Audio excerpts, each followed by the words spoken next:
Les amis, aujourd'hui va être une vidéo pas prise de tête, on va pas se prendre la tête, on va discuter, vous et moi, du produit WWE actuellement, on va pas se prendre la tête, on va discuter entre nous bien évidemment. Et aujourd'hui l'interaction va être importante, effectivement dans cette vidéo, je vous en ai parlé. Dans ma review d'Euro, effectivement, je tenais à faire cette vidéo ce week-end. Effectivement, aujourd'hui, on est samedi, à l'heure où vous voyez cette vidéo. Et on va parler du produit WWE, de ce que je pense de l'AVE actuellement, de ce que vous pensez également. Beaucoup de personnes m'ont donné déjà leur avis dans les commentaires dans la review d'Euro. Donc, merci à vous. Moi, je vais exposer mon avis maintenant en vidéo. Et l'interaction va être également hyper importante. Donc n'hésitez pas, mais on va pas se poser, on va se poser justement. On va rester tranquille, on va discuter pendant peut-être une trentaine, 45, une cinquantaine de minutes, j'en ai pas la moindre idée. Mais on va discuter de tout ça. On va discuter de tout ça, du produit WWE, des shows WWE, donc Raw, SmackDown. On va parler de leur fameux show en Arabie Saoudite. On va en parler bien évidemment, peut-être qu'il y aura des coups de gueule, je sais pas, on verra bien. Mais aujourd'hui on est posé, merci à vous de me rejoindre, merci à vous de me rejoindre. Aujourd'hui, bon, il y a mon putain de PC qui fait un bruit de ouf, je sais pas pourquoi, mais bref. Merci à vous de me rejoindre actuellement sur cette vidéo, les amis. Désolé s'il n'y a pas eu de review de SmackDown, j'ai regardé le show, j'ai fait ma review de Raw, et j'ai regardé SmackDown, donc dans ma review de Raw j'ai complètement pété un câble. Dans ma review de SmackDown, je voulais pas péter un câble non plus. Du coup, je me suis dit, Mathieu, il n'y a rien eu du tout, il s'est strictement rien passé, le show a été vide. Ils veulent pas faire d'efforts, l'AVE actuellement, pourquoi est-ce que tu fais des efforts pour eux, sans déconner? Donc j'ai pas sorti la review de SmackDown, je m'en excuse. Mais voilà, on va repartir sur de bonnes bases, on va parler de tout ça, bien évidemment. Avant de commencer, merci à vous de me rejoindre, comme d'habitude sur la chaîne, bien évidemment. Avant de commencer, petit like, petit pouce bleu, ça fait toujours extrêmement plaisir. Abonnez-vous également à la chaîne W Live France si vous ne l'avez toujours pas fait. Et activez la petite cloche des notifications si vous ne l'avez toujours pas fait également. C'est super important. On va juste ouvrir ça 2 minutes le temps que mon chat rentre. Allez, va là-bas. Allez, va là-bas, dégage. Oui, qu'est-ce qu'il fait là? Oh là là, mais il est chiant. Toujours, moi je veux faire des vidéos tranquilles sans prise de tête. Et lui là, il me saoule en pleine vidéo. Oh, tranquille mon pote. Hein? Allez, je le sors. Comme vous le savez, on connaît W Live France. Allez, va dehors. Allez, va. Voilà. Me saoule pas, en pleine vidéo. Voilà. Pour ceux qui viennent d'arriver sur la chaîne, bienvenue. Pour ceux qui viennent d'arriver sur la chaîne, bienvenue. Pas de montage, on est sur W Live France, bien évidemment, tout se fait au naturel, je vous parle comme si j'étais en face de vous.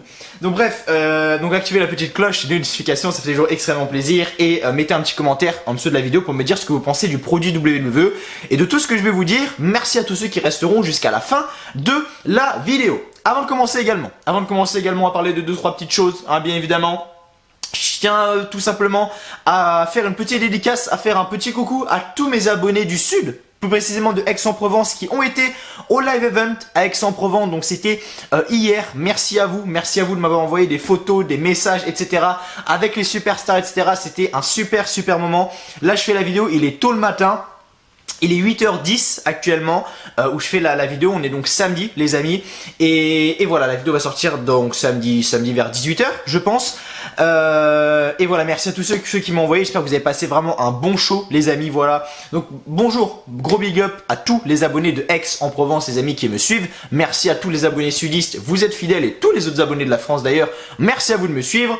Le live event à Paris, également live event à Paris qui aura lieu bien évidemment dans quelques jours, dans 3 jours maintenant effectivement, samedi, dimanche, lundi, mardi, alors on va dire 4 jours, lundi, mardi, ouais c'est ça, en gros 4 jours les amis, et voilà. On va parler de tout ça, du petit live event qui va arriver les amis. Live event à Paris, je serai présent. Je ferai une vidéo de toute façon lundi, de toute manière une vidéo lundi pour en parler un peu plus en détail. Mais je vais en gros tout vous expliquer ici et j'en reparlerai dans la vidéo de lundi. Mais la vidéo de lundi sera à savoir, il y aura un peu plus de détails quand même parce que j'en saurai beaucoup plus. Mais voilà, je vais au live event de Bercy qui sera donc le 14 mai. Le 14 mai tout simplement, donc c'est dans 4 jours exactement, ouais 4 jours, c'est ça 4 jours. Et vous pourrez me voir si vous le souhaitez. Il y a beaucoup de personnes qui me disent oui Mathieu je vais à Paris machin, est-ce qu'on peut te voir etc. Oui vous pourrez me voir, les amis. Alors ça va être assez simple de me voir je pense, il faut savoir que moi je vais vous expliquer en gros mon déroulement de ma journée. Donc je vais arriver aux abords de l'Accor Hotel Arena aux alentours de 15h. Vous allez me dire 15h, putain c'est tôt Mathieu, le show est à 20h. C'est vrai que c'est tôt, effectivement. Mais l'année dernière, j'avais fait l'énorme boulette de... Enfin, j'avais été à l'hôtel des Superstars, et à 18h, 19h, tu sais, j'étais encore à l'hôtel des Superstars, tu vois. Et je suis arrivé du coup autour de l'arène, il était 19h30, c'était limite une demi-heure, 45 minutes juste avant le début du show. Il y a plein d'abonnés qui sont venus me voir, mais ils disent peut-être quoi, j'en ai peut-être vu une vingtaine, peut-être d'abonnés, une vingtaine, une trentaine. Mais j'ai pas pu interagir avec tout le monde et longtemps parce que justement je suis arrivé en retard comme une merde, tu vois. Et donc là je vais venir un peu plus tôt. Bon, j'avoue que 15h ça fait tôt, à mon avis il y aura personne à 15h, sans déconner, je vais être tout seul comme un con autour du truc. Mais bref, ça c'est notre histoire.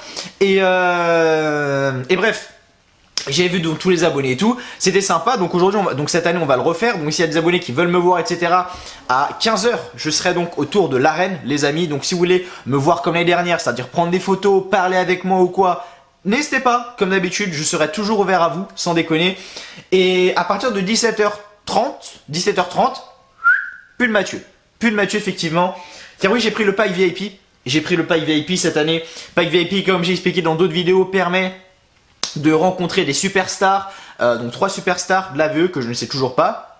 J'ai reçu mon mail tout à l'heure pour m'expliquer comment tout ça allait se dérouler, etc. Et en gros, ça permet de rencontrer 3 superstars, accès au stand de merchandising avant tout le monde, accès dans la salle avant tout le monde, donc pas de queue ni rien. Bref, que du bonheur. Et d'autres trucs, etc. également. Je crois qu'il donne un sac avec des accessoires. Je sais pas, j'ai jamais fait, donc je peux pas vous dire comment ça se passe. Et ensuite on aura le show du coup, et même si vous êtes dans l'arène ou quoi, que vous me voyez, moi normalement je serai au premier rang autour du ring sans doute, donc vous me verrez sans doute dans l'arène. Donc si même il y a des abonnés qui sont venus, qui étaient dans l'arène, je me souviens il y en avait, alors la sécurité voulait pas trop, l'année dernière la sécurité était assez sévère donc faut faire gaffe, mais il y en avait des fois qui étaient carrément en carré or, c'est à dire les prix là vous savez un petit peu plus en haut, moi j'étais en ringside, les gens descendaient pour venir me voir, c'était sympa, ça me faisait chaud au cœur, et c'était franchement un putain de moment. Et après il y a le show, etc. Et je vais tout vous filmer, bien évidemment. Je vais vous filmer je vais essayer de vous filmer au maximum, vraiment tout ce que je peux vous filmer. Je le ferai comme l'année dernière. Donc le vlog, l'année dernière j'avais fait un vlog pour Paris. Là je vais le refaire également pour cette année pour l'édition 2019. Effectivement je l'ai fait l'année dernière pour l'édition 2018. Et quand je la regarde cette vidéo, j'ai toujours le sourire sans déconner parce que c'est des putains de moments. Tu dis ok je vais regarder, oui j'étais là à Slay Event, regarde la vidéo est sur la chaîne YouTube et tout. Et c'est toujours assez stylé. Là quand je vais voir ma vidéo, ça rappelle des putains de souvenirs. Quand j'ai touché Seth Rollins, quand j'ai touché Roman Reigns, etc. J'ai fait de photos avec aucune superstar par contre. Quand j'ai vu les superstars à l'hôtel et tout, c'était un bon moment, même si après il y a eu 2-3 problèmes à droite à gauche. Mais voilà, on va taper donc juste WWE Paris 2018. C'est ma vidéo carrément première à chaque fois. Encore une fois, merci à vous pour le référencement. Et elle est à plus de 17 233 vues. Et c'est toujours un putain de moment de regarder. Sans déconner, c'est toujours un putain de moment de regarder. Là c'est Jinder Mahal. Là c'est Seth Rollins. Enfin, c'est toujours un putain de moment sans déconner, ça me fait extrêmement plaisir. Donc l'année dernière j'avais fait 1h22 le vlog, c'était très très long, peut-être que là ça sera encore plus long ou plus court, je peux rien vous promettre, mais voilà, sachez une chose que ça sera encore une fois du très très lourd et voilà, ça me fait extrêmement plaisir. Et les live events c'est sans déconner les trucs qui me font le plus plaisir, sans déconner, parce que tu vois les superstars, tu vois les abonnés et tout. Et certes je vais avoir le show, je vais avoir les superstars bien évidemment, mais je pense que j'aurais pas autant l'envie que si je ne voyais pas vous. Parce que sans déconner, l'année dernière, je m'attendais pas en fait à avoir... Après, je suis très loin, mais alors très très loin, parce que là je vois tout le monde venir, et pensez ce que vous voulez de toute manière, mais je vois tous les gens, oh Mathieu il se prend pour je sais pas qui machin, je me prends pour personne, mais alors pour personne, alors peut-être qu'on va m'incendier machin, mais alors je me prends pour personne, sans déconner. C'est juste que, je dis la vérité, l'année dernière il y a une vingtaine, trentaine de personnes qui sont venues me voir, ça m'a fait chaud au cœur, je le dis en vidéo. Il y a les gens qui vont dire oh Mathieu il prend le melon, s'il croit il se prend pour une star ou quoi, mais alors pas du tout, mais bref, pensez ce que vous voulez, mais bref, faites ce que vous voulez. Et bref. Et tout ça pour vous dire que ça sera encore une fois un putain de moment, et j'ai hâte, bordel j'ai hâte, et on s'y retrouve et j'en reparlerai un peu plus en détail dans la vidéo de lundi les amis. Maintenant on va parler, donc on va tout de suite rentrer dans le vif du sujet, effectivement la baisse de motivation, la qualité des shows. La qualité des shows, c'est-à-dire Monday Night Raw et SmackDown Live, effectivement. Comme quoi la VE écoute les fans, je sais pas quoi, enfin bref, on va parler de tout ça, on va parler également du show en Arabie Saoudite. Donc on va commencer par la baisse de motivation, entre guillemets, effectivement. Si vous regardez le nombre de vidéos qu'il y a eu sur la chaîne WLive France en 2018 et le nombre de vidéos qu'il y a eu actuellement en 2019, c'est sûr que c'est pas énorme. On est en mai, sans déconner, et j'ai l'impression de plus produire énormément de contenu comme avant. En 2018, j'étais à fond dedans. Tous les week-ends, je bossais. Tous les week-ends, j'étais là sur mes montages, faire mes trucs, mes commentaires, mes news, mes machins. J'avais mes images, tout ça. J'étais dans ma chambre tout le temps. J'étais tout le temps en train de faire des trucs. Tout le temps en train de faire des trucs, tout le temps. 2018, j'étais à fond dedans. Sans déconner, 2018, j'étais à fond dedans. Le produit m'a un peu gavé. 2019, j'ai décidé de reprendre. Donc les reviews. Mais c'est vrai que je m'y suis jamais remis à fond comme avant. Avant, je me souviens, je faisais des vidéos histoire de superstars, je faisais des vidéos news, etc. toutes les semaines. Je faisais des vidéos sur 2K19, je m'en souviens aussi. Et putain de merde, c'était bien. Moi, je m'éclatais, sans déconner. Mais le truc, c'est que 2019 est arrivé. Vince McMahon nous a promis beaucoup de choses, effectivement. Mais ce n'est jamais arrivé. Vince McMahon, fin d'année 2018, je sais plus la date exacte, je saurais pas vous dire quand, mais c'était vers décembre, il me semble. Il a dit ok les mecs, j'avoue, maintenant l'autorité c'est vous, on écoute les fans. J'ai dit ok, on va laisser une chance. Et c'est vrai que les shows, le premier mois, donc les 4 shows qui s'enchaînaient, étaient pas si mauvais que ça. On avait du changement, on avait des superstars qu'on voyait quasiment jamais, qui ont su des petits pushs, etc. Donc c'était sympa, effectivement. Maintenant on va me dire oui mais Mathieu, Vince McMahon tu dis qu'il écoute pas les fans, je sais pas quoi, mais regarde les champions qu'on a actuellement. Effectivement, actuellement on a Kofi Kingston. On voulait le mec champion du monde, on l'a, ok pourquoi pas. Seth Rollins, on le voulait champion universel, on l'a pourquoi pas, mais on s'est quand même bouffé 2 ans de Brock Lesnar de merde. Je dis ça, je dis rien. Finn Balor, on le voulait champion également, il est champion mineur. Champion des États-Unis, qui est champion des États-Unis actuellement? C'est Samoa Joe. Samoa Joe, on le demandait, mais pas trop, mais il est champion. Après voilà, champion par équipe d'Euro, c'est qui champion par équipe d'Euro? C'est Zack Ryder et Kurt Hawkins. Bah, eux on les demandait pas trop non plus parce qu'on les connaissait pas trop. Enfin moi personnellement je connaissais énormément Kurt Hawkins. Zack Ryder je connaissais aussi mais j'accrochais pas trop. Sans déconner, j'accroche toujours pas trop d'ailleurs. Mais Kurt Hawkins j'ai toujours aimé cette superstar, je sais pas pourquoi. Mais bref. Et donc ok sur ce point là, sur le point du fait qu'il donne les ceintures aux superstars qu'on veut, etc. Ok pourquoi pas. J'avoue ça passe crème. Vous avez raison, sur ce coup-là, il écoute les fans. Mais quand on regarde la qualité des shows, actuellement Monday Night Raw et SmackDown, vous pouvez pas me dire une seule seconde que Vince McMahon écoute les fans. C'est absolument impossible. On a des superstars qu'on demande chaque fois de voir chaque semaine, qu'on demande également de voir pusher. Alors oui, on peut pas voir pusher tout le monde, ça c'est sûr. Mais des superstars qui devraient par exemple aller un petit peu dans la mid-card de temps en temps et pas être tout de suite dans le main event. Je pense à AJ Styles, par exemple Ketaro. J'insinue pas qu'AJ Styles est très mauvais, loin de là. Le mec dans le ring est incroyable, le mec au micro également est très très bon. Il a un charisme fou, AJ Styles, sans déconner, j'apprécie énormément AJ Styles. Mais il est arrivé à Raw et il est arrivé tout de suite dans le main event.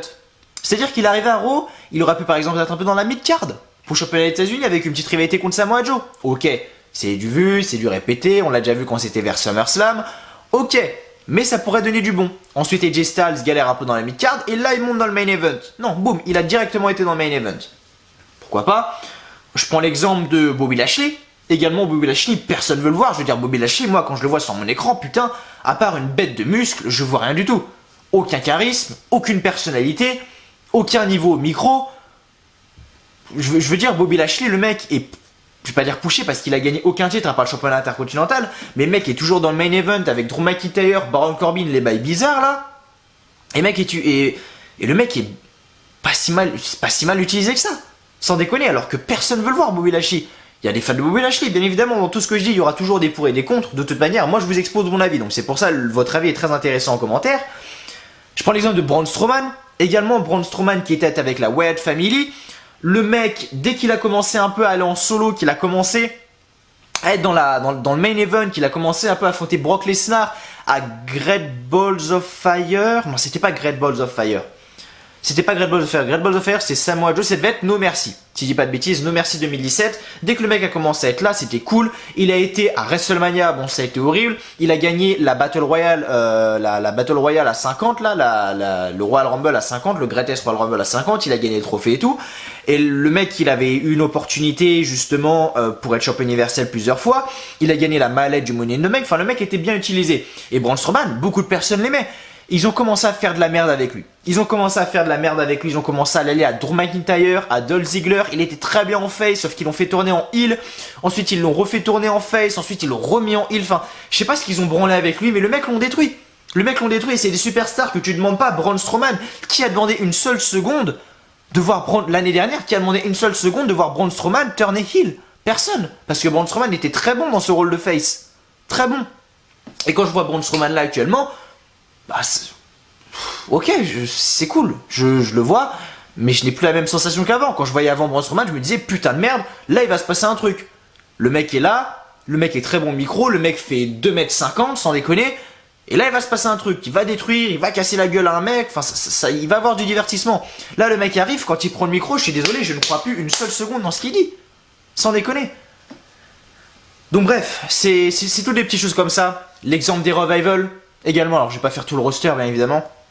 Mais les Revival, pour ceux qui regardent NXT, bon, tous ceux qui regardent toujours pas NXT, je sais pas ce que vous attendez les gars, mais allez-y. C'est un petit conseil que je vous donne. Et quand je vois les Revival qui sont l'une des plus grosses équipes de la NXT, les mecs ont été champions, les mecs nous ont sorti des matchs de dingue sans déconner. Scott Dawson et Dash Wilder, putain de merde, qu'est-ce que les mecs sont bons. Et quand ils sont arrivés au main roster, c'est comme The Ascension. The Ascension, pareil, sans déconner, The Ascension. Alors c'est eux qui ont eu le plus long règne en tant que champion par équipe de la NXT, si je dis pas de conneries. Les mecs sont arrivés au main roster, qu'est-ce qu'ils ont fait? Absolument rien, les mecs se sont fait enterrer. Les Revival, pareil, les mecs arrivent d'NXT, très très bonne équipe, et les mecs se font enterrer, ils ont strictement rien. On regarde le show de cette semaine, avec le segment avec les Usos, on voit les Revival, mais sans déconner, j'ai envie de mourir. Et j'ai envie de mourir en voyant une chose comme ça. Sans déconner, j'ai envie de me tirer une putain de balle dans le crâne. Quand je vois quelque chose comme ça, quand je vois les Revival qui commencent à se frotter le cul, à prendre une serviette pour s'essuyer entre la bite, enfin... toute cette storyline de merde gênante avec les Usos, enfin bref, c'est un bordel total. Et quand je vois la raison en plus de la chose, que c'est juste parce que les Revival ont pas voulu signer, que les officiels ont fait ok, bon les mecs, vous voulez pas signer, y a pas de problème, sauf qu'on va vous enterrer semaine après semaine maintenant, si vous voulez pas re-signer avec nous. Donc on va vous enterrer, mais dès qu'ils vont aller à l'AEW, sans déconner, putain de merde, ça va être un truc de ouf, vraiment. Et on va parler de la AEW justement juste après. Et alors attendez que je fasse juste ça 2 minutes. Voilà. Donc oui, bon voilà. Après donc voilà, ça j'ai pris l'exemple des superstars qui sont mal utilisés, qui est pour moi une très grosse raison de pourquoi est-ce que le produit coule actuellement. Sur les shows Raw et SmackDown, il n'y a pas d'âme, surtout sur Raw. Apparemment pour SmackDown, même si SmackDown actuellement est très pas bon, il se passe quasiment rien. Mais Raw a toujours, depuis des mois et des mois et des mois et des mois, est toujours le même. Et en fait, il n'y a aucune âme, aucune identité à ce show. Sans déconner, et quand tu regardes le show, t'as l'impression... Moi, quand je regarde le show, j'ai l'impression de le voir chaque semaine. En fait, j'ai l'impression de voir le même chaque semaine. Il n'y a rien qui change. Le même, après le même, après le même, après le même, semaine après semaine après semaine. Avant, je me souviens, quand il y avait un putain de Raw, j'étais... Un Raw, un SmackDown, j'étais comme un dingue. Sans déconner, j'étais comme un dingue. J'étais putain, ok, c'est bon, je finis le boulot, je regarde Raw. Avant, quand j'étais plus petit, hop, je rentre de l'école. Je me souviens, c'était le soir sur NT1 dans les années 2010-2011 là. Et c'était un truc de fou, putain, j'attendais que ça, sans déconner. J'attendais que la putain de fin de semaine. C'était à 23 h, je me souviens, sur NT1, Kachata avec Philippe Chiro, Christophe Ajus. Oh là là, les vrais bails, tu vois, les vrais bails. Et maintenant, quand je regarde un Raw, un SmackDown, il n'y a plus d'âme, il n'y a plus cette excitation que j'avais avant, bordel de merde. Et là, il y a des abonnés qui arrivent également de jour en jour. Il y a des fans de catch qui arrivent de jour en jour. On en perd plus qu'on en gagne, ça c'est sûr. Mais il y a beaucoup de personnes qui arrivent actuellement et qui regardent le cas depuis maintenant 2016, 2017, 2018 et 2019 parfois. Les gens me disent, oui Mathieu, pour moi rien ne me choque, c'est vrai. Mais moi je regarde le produit WWE depuis 2009. 2009-2010 j'ai commencé à regarder. Alors bien évidemment, j'avais 7 ans. Hein, c'est-à-dire qu'en 2009, moi je suis né en 2002, et j'ai 17 ans, j'ai mis 17 ans en avril. Forcément, en 2009, j'avais pas, je savais bien évidemment qu'il y avait une part de fake, mais je savais pas tout ce que je sais maintenant. La production, comment est produit un show, ce que nous cache un show de la VE, les bookers, les officiels, qui est-ce qui gère, etc. Enfin, je savais pas du tout ça avant. Et maintenant je le sais. Mais je me souviens quand j'étais gamin, putain, bordel de merde, c'était incroyable. L'attente que j'avais à chaque fois, j'étais comme un dingue. Sans déconner, j'étais comme un putain de dingue. Et là non, y a plus d'âme, y a plus rien, y a plus. Il n'y a plus en fait, et c'est décevant. Vraiment c'est décevant, j'ai l'impression de voir les shows chaque semaine. Des 6 women tag par-ci par-là, j'ai l'impression de voir les mêmes main events à chaque fois. On garde également, quand je parlais de la qualité des shows et des superstars tout à l'heure, je veux dire, on peut parler de l'Undertaker, on peut parler de Kurt Angle, Sans déconner, l'Undertaker, la retraite, mais alors complètement gâchée de l'Undertaker. Ils auraient dû la finir, je sais pas. Il est revenu à WrestleMania, il est revenu à Crown Jewel là. Il est revenu à Super Showdown également. Ils l'ont niqué sa fin de carrière, sans déconner. Kurt Angle, pareil, le mec a perdu contre Baron Corbin. Je croyais que c'était un putain de prank, sans déconner. Il y avait beaucoup de rumeurs qui sortaient comme quoi Kurt Angle devrait affronter John Cena. Donc moi je vois le scénario, Baron Corbin arrive, il se fait attaquer par John Cena et hop, Kurt Angle contre John Cena. John Cena prend la place de Baron Corbin. Non, c'était pas un putain de prank, c'est exactement ce qui s'est passé. Et c'est également des trucs comme ça, quand on enterre des légendes comme ça, sans déconner. Kurt Angle, l'Undertaker, c'est des gens qui resteront gravés dans la mémoire, surtout l'Undertaker. Kurt Angle peut-être un peu moins, mais l'Undertaker, bordel de merde, ça va rester gravé. Sans déconner. Et de voir que les mecs les utilisent comme ça, ben honnêtement ça fait mal. Honnêtement ça fait très mal et c'est décevant. Ça fait très mal, ça fait mal au produit. Et forcément il y a les fans hardcore, les fans anciens qui arrêtent de regarder parce que putain quand tu suis une superstar depuis autant d'années et que tu vois la merde qu'ils font quand ils finissent, bah t'as peur quoi. Sans déconner t'as peur. Et ce qui me fait le plus mal également c'est de voir que chaque semaine, même chaque jour, je reçois des messages d'abonnés parce qu'il faut savoir que vous pouvez me suivre sur Snapchat, Instagram et Twitter comme d'habitude. Et ce qui me fait mal au cœur, c'est de voir que les gens, que ça soit sur Snapchat, Instagram ou même Twitter, me disent « Mathieu, c'est bon, j'en ai marre, j'ai pété un câble, l'aveu, ils font de la merde, je reviendrai quand ça serait bien. » Et ça me fait chier. Sans déconner, ça me fait chier parce que l'aveu perd énormément de monde. Mais Vince McMahon aurait que ses yeux pour pleurer après. Mais ça, j'en parlerai quand on va s'attaquer à la All Elite Wrestling. Et je sais pas. Vraiment, je sais pas, j'ai un blocage actuellement et ça me fait chier de voir qu'autant de monde part, autant de monde ne regarde plus la VE parce que justement bah, ça impacte la chaîne également, grandement parce que tu regardes plus, t'es abonné à la chaîne, bref, mais du coup tu regardes plus quoi, tu regardes plus forcément la chaîne donc ça impacte également grandement ma chaîne, vu que la VE font de la merde donc forcément ça te donne plus trop envie de regarder, voilà. Et quand je vois comment le catch est vu en France, quand je vois comment ça coule etc, bah, je comprends mieux pourquoi. Après, moi je me base uniquement sur la VE, parce que j'ai toujours regardé la VE, je me suis jamais trop intéressé à tout ce qui était Ring of Honor, tout ce qui était TNA, tout ce qui était New Japan, etc. Mais la AEW, je vais m'y intéresser sérieusement. La AEW, je vais m'y intéresser sérieusement, sans déconner. Mais voilà, ça me fait mal également de voir tous les abonnés qui partent à chaque fois et qui me disent bah Mathieu, je regarde plus le produit parce que bah voilà, c'est mauvais. Et ça me fait chier. Et voilà, je pense vous avoir donné mon avis en globalité de pourquoi les shows étaient mauvais, qu'est-ce que j'en pensais actuellement. Quand je vois toutes les décisions qu'ils prennent, les mauvaises décisions, toutes les superstars qui sont mal utilisées, quand je vois des superstars qu'on demande, qui sont mis au plus bas de l'échelle, enfin, ça me désole. Sans déconner, ça me désole. Et voilà, quand je vois que les superstars qu'ils ont détruits, les mecs qui ramènent également du côté de NXT, qui sont le futur de la compagnie, quand je vois les War Raiders, les mecs arrivent, on les appelle les Viking Raiders, ensuite de Viking Experience. De Viking Experience, après de Viking Raiders, enfin les mecs sont champions de la NXT, qu'est-ce qu'ils branlent là, j'en ai pas la putain de moindre idée, ils ramènent Aleister Black, ils font n'importe quoi avec lui, alors... Enfin, ils font de la merde. Voilà, il n'y a pas d'autre mot pour faire ça, ils font de la merde. Donc voilà, n'hésitez pas à me donner votre avis en commentaire sur ça, sur la qualité des shows WWE. Mais du coup justement on a la AEW qui va se créer bientôt, qui va bientôt commencer. Donc c'est quand la date de début de la AEW. Je sais pas si sur Google on va trouver. Donc Google, hop, AEW début. AEW début 1er janvier 2019. Donc c'est pas ça. First show. Date clé. AEW, on va mettre first show. Hmm.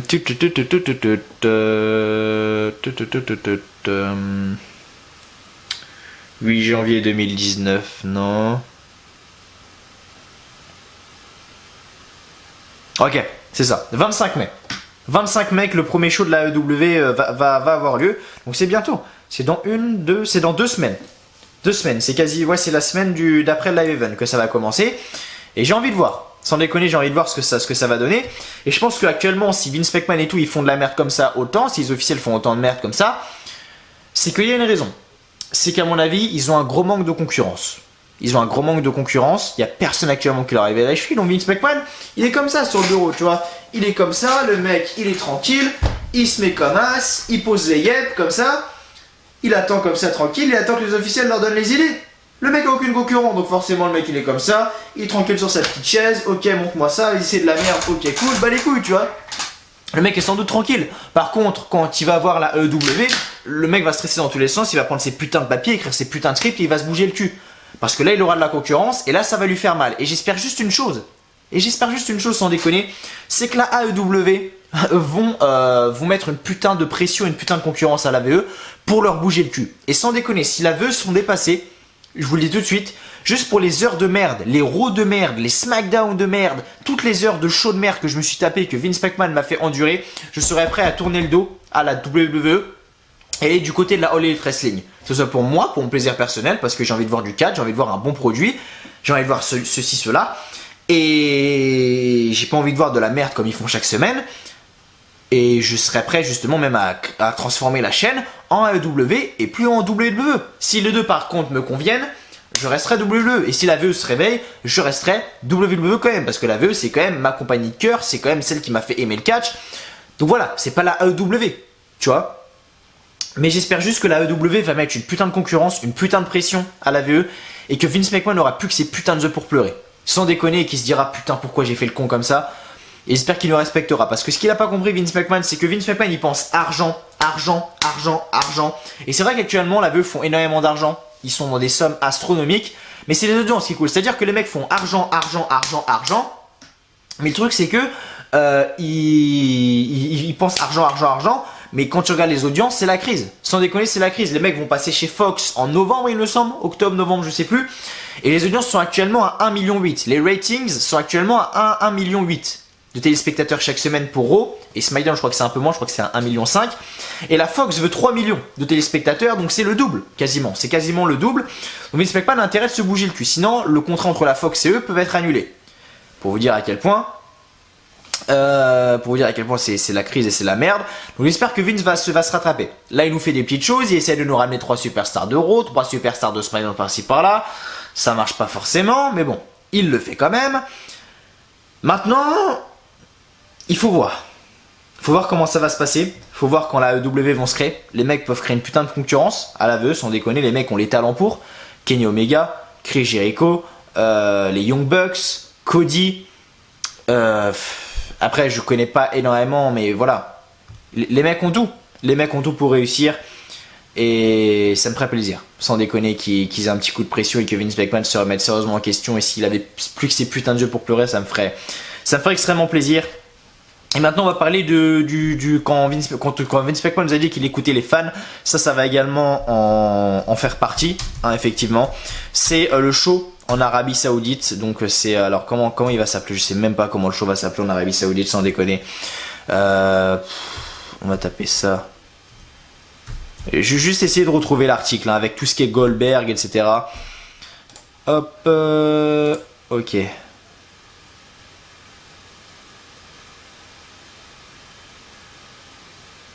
Alors, attendez, juste que je regarde bien que c'est ça, parce que du coup mon PC il est un peu décalé. Ok, c'est bon, c'est ça. Donc la WWE annonce le prochain show en Arabie Saoudite avec Goldberg de retour. On va pas tout lire bien évidemment, il y a plusieurs articles sur ça, donc on va faire un par un. Donc on en parle déjà depuis plusieurs semaines, mais ce n'était pas encore officiel. Ça l'est aujourd'hui puisque la WWE l'a annoncé depuis dans un communiqué de presse. Le prochain show en Arabie Saoudite aura lieu le vendredi 7 juin prochain depuis le stade Roi Abdallah de Jeddah à 19 h heure française. Ok, c'est cool pour une fois, ça ne sera pas à 2-3 h du matin comme les autres shows. Et puisque le show en Arabie Saoudite est toujours synonyme de retour de légende, ce troisième show dans le pays du Moyen-Orient verra bien sûr plusieurs stars. Dans le communiqué, on apprend que The Undertaker, Brock Lesnar et Goldberg seront présents. Encore une fois, l'Undertaker, c'est bonjour la fin de carrière. Hein. Ce dernier n'est pas apparu dans un show de la WWE depuis le Raw après WrestleMania 33, excepté son intronisation au Hall of Fame en 2018. Bref, nous n'avons pas plus de détails concernant le show, aucun match n'a été annoncé. Rappelons que la WWE et la Saudi General Sport Authority ont signé un contrat l'année dernière afin d'organiser des shows en Arabie Saoudite pendant 10 ans. 10 ans, bordel. Waouh. C'est énorme. 10 ans, c'est énorme. J'ai fait une petite pause. Je vais faire une petite pause, 2 minutes.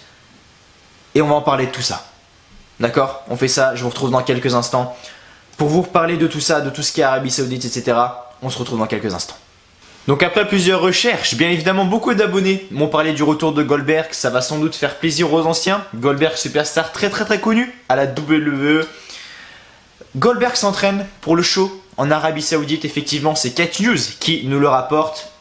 Je vous lis la news et après je vous donne mon avis sur toutes les superstars qui vont être présents lors de ce show en Arabie Saoudite et je donnerai mon avis sur le show en Arabie Saoudite qui aura lieu encore une fois, même si je vais pas trop m'attarder dessus étant donné que j'en ai quand même assez parlé assez sévèrement dans ma review de Raw. Donc voilà, pour ceux qui ont déjà vu ma review de Raw, bah voilà, vous avez déjà un petit peu mon avis là-dessus et si vous n'avez toujours pas vu, allez voir la partie où j'ai parlé du show en Arabie Saoudite, même si je vais en reparler un petit peu plus ici.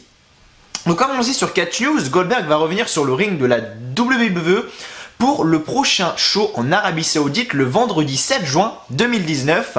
Un événement qui aura lieu dans moins d'un mois, il faut donc se préparer. Goldberg a annoncé donc sur son compte Instagram qu'il recommençait son entraînement afin d'être prêt pour revenir sur le ring. Ses séances d'entraînement se font avec le professeur du Muay Thai Ruben Rowell Jr. qui l'entraîne depuis ses débuts à la WWE. Espérons qu'il soit bien prêt pour ce retour. Il ne faut pas oublier qu'il n'était pas au top de sa forme lors de son premier retour en 2017. Effectivement, c'était au... Alors attendez, son retour en 2017, quand est-ce qu'il s'est fait? Survivor Series, c'était 2016, il me semble. Je sais plus. Je sais plus. Je veux pas dire de bêtises, mais je sais plus quand est-ce qu'était le retour de Goldberg pour être honnête avec vous. Donc je vais pas faire le mec qui sait. Mais voilà, toutes les superstars qui sont là, comme annoncé, l'Undertaker, Goldberg, Brock Lesnar, on sait pourquoi les mecs sont là. Et quand je dis que les carrières ont été gâchées, c'est en partie à cause de l'Arabie Saoudite. Mais la raison pour la question que je me pose, c'est, à part l'argent, à quoi servent les shows d'Arabie Saoudite? Parce que l'AVE sont en crise actuellement. On a parlé des audiences tout à l'heure qui commencent à chuter. Très clairement, les audiences de l'AVE commencent à chuter très sévèrement. Mais les shows en Arabie Saoudite, ça a une conséquence sur les audiences. Parce que quand on regarde tous les shows qu'il y a eu en Arabie Saoudite, Greatest Royal Rumble, c'est passé. C'était pas exceptionnel, mais c'est passé. Crown Jewel, c'était sans déconner, je pense, le pire pay-per-view de la WWE en 2018, si je peux appeler ça un pay-per-view. Et maintenant, bam, on a renouveau un pay-per-view. Il y aura 2 pay-per-view par an en Arabie Saoudite. J'aime pas si on va appeler ça des pay-per-view, parce que c'est des house shows télévisés, on va dire. Mais c'est dans des stades tellement magnifiques que, limite, tu te crois comme si c'était un WrestleMania, tu vois. Mais le truc, c'est que ça leur apporte énormément d'argent. Énormément d'argent. Donc la question que je me pose, c'est à part l'argent, à quoi servent ces shows-là? Parce que, ok, ça donne de l'argent, ça rapporte énormément d'argent comme je l'ai dit, mais les audiences, c'est avec des shows comme ça qu'elles vont couler. C'est avec des shows comme ça qu'ils vont couler. Et encore une fois, quand je parle de retour gâché, quand je parle de carrière gâchée, l'Undertaker, Kurt Angle, comme tout à l'heure, je veux dire que l'Undertaker aurait dû, sans déconner, s'arrêter à WrestleMania. WrestleMania 33, il perd contre Roman Reigns, ok, c'est cool, on n'en parle plus de l'Undertaker, on ne le voit plus. D'accord ? Maintenant, ce qu'il faut savoir, et c'est ça, c'est très intéressant, c'est que l'Undertaker, je peux pas dire que c'est intéressant, mais il faut savoir que l'Undertaker, s'il est là, c'est uniquement pour l'argent. Le mec, à mon avis, va toucher un énorme billet parce qu'il me semble que le show en Arabie Saoudite, c'est 400... Alors, j'ai pas la source sûre, mais c'est entre 300 millions et 400 millions de dollars. Encore une fois, c'est juste énorme. Et après, ils font genre, les mecs, on écoute les fans. Sauf si t'écoutais les fans, déjà t'irais pas en Arabie Saoudite. Et déjà Crown Jewel n'aurait jamais dû avoir lieu parce qu'il y a un gars, un journaliste, je crois, je sais plus, alors ça date d'il y a longtemps l'histoire, donc je m'en souviens plus. Mais un journaliste turc avait été assassiné ou je sais pas quoi par l'Arabie Saoudite. Je veux dire, quand on connaît l'image de l'Arabie Saoudite et qu'on voit que la veuve vont là-bas, ok, les choses ça coûte, le prince donne énormément d'argent pour tout avoir, ça c'est cool d'un côté. Pour eux, pas pour nous, parce que nous justement on en chie. Mais pour les Saoudiens c'est cool, tu vois, eux qui ont quasiment jamais de live event, quasiment jamais de show, eux ils ont un truc comme ça, tu vois. Maintenant, s'ils écoutaient réellement les fans, Goldberg ne serait pas là, Undertaker ne serait pas là, Brock Lesnar ne serait pas là, et ils mettraient en avant les jeunes. Parce que Vince McMahon il avait une petite excuse quand il a vu que les audiences sont coulées. Il a fait oui, non mais je pense que s'il y a autant de baisse d'audience, c'est parce que nos stars ne sont pas là. Les stars ne sont pas là, mais créez-les les stars. Créez les stars. Alors il voulait sans doute parler de John Cena, il voulait sans doute parler de Triple H, il voulait sans doute parler d'anciennes stars comme Shawn Michaels, l'Undertaker, Edge, Rey Mysterio, même si Rey Mysterio est toujours là, Batista, enfin bref, que des superstars comme ça. Mais créez les nouvelles stars, il y a tellement de potentiel à faire avec Roman Reigns, Seth Rollins, Finn Balor, AJ Styles, même si le mec a 40 ans. Il y a tellement de choses à faire. Andrade, Cien Almas, il y a tellement de choses à faire. Sans déconner, il y a tellement de choses à faire. Et on va se taper un bon show de merde. Encore une fois, je vous le dis direct les amis, ne vous attendez strictement rien à ce show là. Je vais le regarder, ça c'est sûr, je vais vous faire la review, comme d'habitude, ça c'est sûr. Mais je m'attends à rien. Crown Jewel, sans déconner, je m'attendais un peu à quelque chose parce que je me disais, il peut se passer des trucs, mais il s'est absolument rien passé et c'était une horreur totale de A à Z, sans déconner. J'ai détesté Crown Jewel. Et j'espère que ça va pas être la même merde. Parce que là, on se tape ça le 7 juin, mais on aura un autre show en novembre ou en décembre. Hein, croyez pas que c'est juste là. Hein. Non, non. On va encore avoir un show. Ce sera le 7 juin, les amis. Donc voilà, 7 juin à 19h, heure française. Clairement, ça fait peur. Clairement, ça fait peur. Et de voir qu'ils ont signé un contrat de 10 ans, qu'on va se taper ça pendant 10 ans, ça va faire mal. Clairement, ça va faire mal, mais on verra ce que va donner le show en Arabie Saoudite. Mais j'ai clairement envie de le boycotter parce qu'il y a vraiment rien. Sans déconner, il n'y a vraiment rien. Il n'y a aucune raison qui me pousse à regarder à part à faire la review. Tu vois, mais bon, ça on en reparlera bien évidemment. Mais voilà, tout ça pour vous dire que le show en Arabie Saoudite n'en vaut pas la peine. Et je vais le regarder. N'hésitez pas vous également à me dire si vous allez le regarder. Bien évidemment, comme d'habitude, ça m'intéresse. Vous le savez très bien. Voilà les amis, on a fait cette petite vidéo posée. On a fait cette petite vidéo posée pour le week-end, samedi soir, tranquille, entre nous. On a fait cette petite vidéo posément, tranquillement. Maintenant, donnez-moi votre avis. Donnez-moi votre avis par commentaire. C'est super intéressant de tout ce que j'ai dit. La crise de la WWE, les abonnés de X qui reviennent du show. N'hésitez pas à me dire ce que vous avez pensé du show. Si vous étiez au live event de X. Live event de Bercy également où j'y serai, vidéo lundi pour en reparler plus en détail de ça, la baisse de motivation du coup et la qualité des shows. Bien évidemment, n'hésitez pas à me donner votre avis sur Raw et SmackDown en ce moment, ça m'intéresse énormément. La AEW qui vont faire concurrence, une grosse concurrence à la WWE et j'ai envie que ça arrive très rapidement et le show en Arabie Saoudite. Qu'est-ce que vous personnellement vous pensez en ma faveur ou en ma défaveur? Bien évidemment, c'est le plus important les amis. Et merci à vous du fond du cœur d'avoir été là sur cette vidéo, j'espère qu'elle vous a plu. Si c'est le cas comme d'habitude, avant de finir, n'oubliez pas de lâcher le petit like, le petit pouce bleu qui fait toujours extrêmement plaisir. Abonnez-vous également à la chaîne WLive France si vous ne l'avez toujours pas fait. Mettez un petit commentaire en dessous de la vidéo comme je l'ai dit, bien évidemment. On se retrouve lundi pour une vidéo concernant le live event à Paris. Et on se retrouve sans doute mercredi pour la vidéo vlog de Paris. Je ferai le montage toute la nuit comme l'année dernière. Et j'essaierai de vous sortir ça très rapidement. Bref, merci à vous de regarder et je vous dis à la prochaine sur la chaîne WLive France. Prenez soin de vous, allez, ciao, bye, encore une fois, merci à vous, je vous aime.